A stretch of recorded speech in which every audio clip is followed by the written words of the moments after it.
All right, gonna grab the Poitras 4 horsepower fence. This is solid cast iron. This is not like any fence any of you have ever seen before. I guarantee it. Been around a lot of used tools. All of my tools I buy are used, broken. I only have a couple that I bought brand new and only one actual large power tool I bought brand new. Because after going through about 10 iterations of the same tool, I just got fed up with not having one that I needed to do what I needed to do. So it does have this little nylon kind of footer in there to help it slide, but it does not slide well. And this thing is so damn heavy. That's probably one of the biggest problems of it.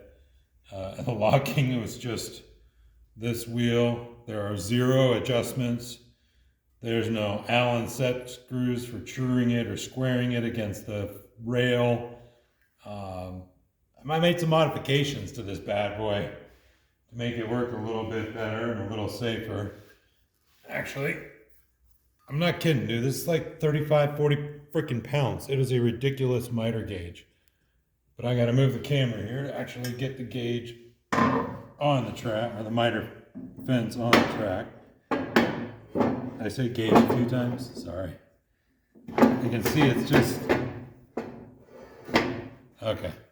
So, the action on this thing is not smooth.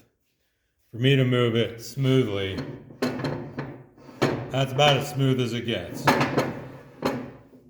It is very, very poor fence system.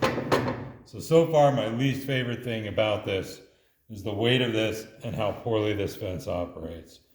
And when I tighten the nut up, you'll see this fence, there it goes, see it square up?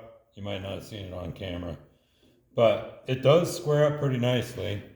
And if I run it to the miter joint, I put this, or the miter slot, and my brain is all over the place today, guys.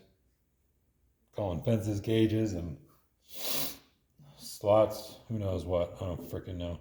So I flushed my end near the fence rail. Now as I tighten this, and I just saw it go past, so I can actually feel it with my finger too.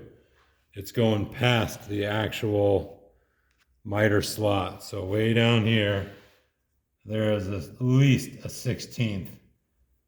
And that would cause a pinch. That is super sketchy.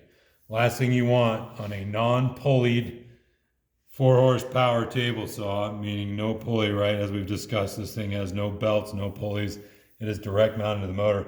The last thing you want is your fence creeping in toward the blade. You always want at least a 64th of kind of off run out to let it just kind of just move out cleanly after the cut. I don't usually do much more than a 64th. You don't have to if it's dialed in. But that's at least a 16th pinch toward the blade. And so the only way to fix that, because the way this thing mounts, is I am going to have to drill some screw holes here and right into this area where it leans up against the fence, okay, or the fence rail. So we're going to do what a lot of the Bessemeyer fences do, and we're going to put some little recessed screws in there that I can adjust outward or inward, and then that'll allow me to adjust my pitch to the miter slot, which in essence is to the saw blade, and make sure that it is perfectly true and has that 64th run out.